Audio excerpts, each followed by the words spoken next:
Despite some bizarre team selections already this season, it couldn't have taken Hearts management team much time to decide on an unchanged side from Sunday's victory over Celtic. This, you might say, is a stronger selection with a still controversial figure of Rudy Scaccio aiming to score his first league goal since the 28th of January. Aberdeen coming with a late sub now bring Richie Byrne into the side, with Gary Dempsey left on the bench. Stevie Lovell, who scored a couple at the weekend to make his tally for the season 10, leads a side which is unbeaten in its last 7 matches.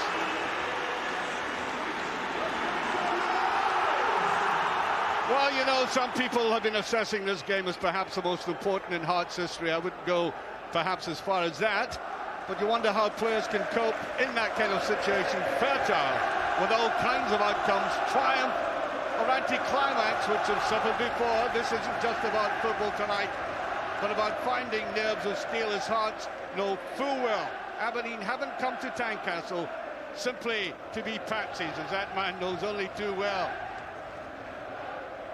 Jamie Smith. And that played to bed, now he's onside. Where was the full-back? And it just passed dead. Jasnowskis came in, good breakaway there. But nearly that time. There's the chase for it. A lot of pace in that. But there was nobody coming through the middle. That is the problem. Well, there's a man who could make Jose Mourinho look like the laughing cavalier. Nice little ball there, Presley kept his eye on it. That's ambitious, and that's offside.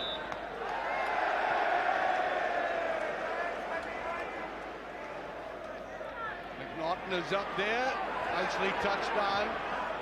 Jimmy Smith, little touch in. Barry Nicholson couldn't get the shot in, but he was up there, and he can really hit them.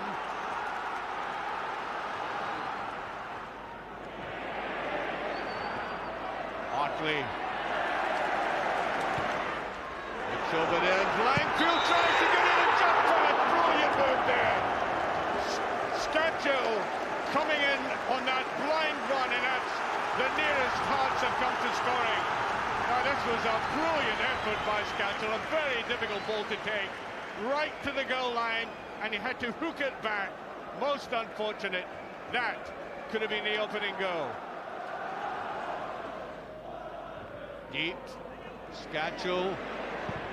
Let's fly, that's how dangerous he can be. That was out of absolutely nothing. Foster, Richie Byrne. There's a little flick with the head by Nicholson coming forward now. Barry Nicholson's very good at that. Hearts trying to keep up the pressure, trying to keep the momentum going. That's a very good looking ball. Still just touched away. Great effort there by Langfield, and Yakokas was in on top of it. He couldn't get the final touch.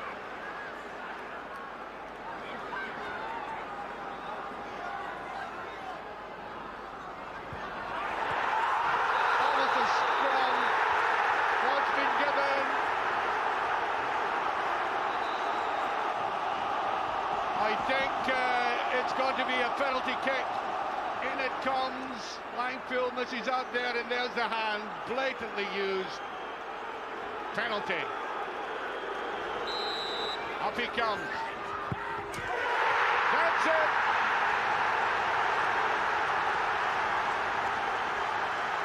Hearts look to be there all right.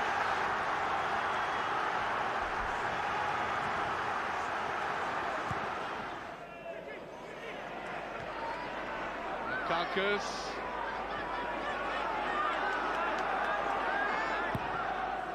Outside in. Well, that's a great save.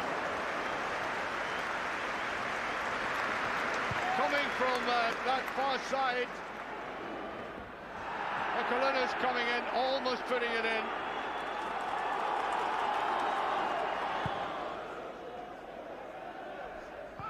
There's jumping there by Severin. Oh, that's very, very close indeed. The substitute that time, Mikalunas.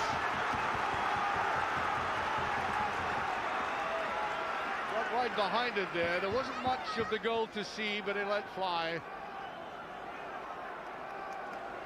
Aguiar. Slipped there by Bednar. Scott Severin going forward.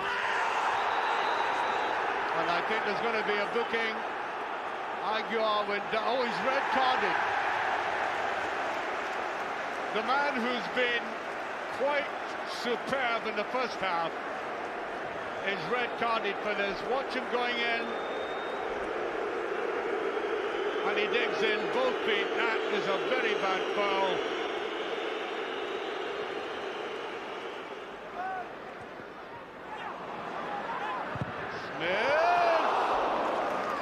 The rebound there off Česnauskas as he came in. Craig Gordon is taking all the time in the world. I think he took about 3 minutes to get that ball. And there goes the final whistle. Hearts will pre-qualify for the Champions League, and no wonder they're celebrating. It's almost like a cup win. Congratulations there to everybody in a very emotional Romanov in the stand. And they're entitled to the celebrations. They've made it very difficult for themselves. The final score, that penalty, the only goal of the game. Hearts 1, Aberdeen 0. Paul, just tell me, how much pressure was on you to convert that penalty kick? An enormous amount of pressure. You could feel the tension all around the ground, but I managed to keep my nerve, and as I've did all season with hitting penalties, and that's probably the most crucial penalty I'll ever hit in my career. And this victory is for all players, for all club, for all staff, starting from, I don't know, from kitman to bus driver, you know. It's his biggest day for Hearts. Well, you would expect Andy to be here, as is Archie. We also have Douglas Alexander from the Sunday Times. Archie, you said in commentary that Aberdeen did not come to be patsies. They certainly didn't. No, they were great. I thought they played very well in the first half. Defensively, they did nothing up front, and that was their big weakness. I don't think the Hearts defence was really worried. Craig Gordon, you heard that lovely lady, that girlfriend of Andy's, saying that Craig Gordon was the special. But I think what happened to Aberdeen, of course, was giving away that penalty. They folded after that. And then Scott Severin, who was superb, out of character, just lost the head. Terrible tackle, off he had to go. So as a consequence, I think Aberdeen are going to find it very difficult, if anything is meaningful at all, to get that fourth place. Well, Andy, the Hearts fans have been having a go at you all season. Has it been justified? No, I don't think so. I have criticised. Why would you agree with that? I've criticised and praised in equal measure. I think now is the time for a bit of praise, and I think none more so than the group of players, because they've remained strong. I think Stephen Presley has shown great leadership qualities in that dressing room, because there's been so much nonsense happening off the park that I'm sure even he, in his private moments, wouldn't agree with. But for him to show that strength of leadership is a real credit to him. And for Paul Hartley, who not only this season has been outstanding, but in my view, maybe over the last 18 months, couple of years, he's been the best player in Scotland. Douglas, ultimately it came down to last night to get the points which clinched second place, but it's about the whole season, isn't it? Yeah, it's about the whole season, and there must be an element of criticism as well, as Andy said. You know, Hearts could have done better out of this season without the interruptions of the managers.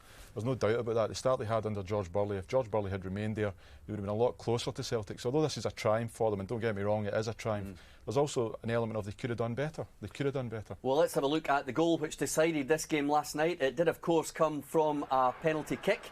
The referee clearly got it right, Andy. We've seen the replay several times tonight. But what about the yellow card? Should it have been a red?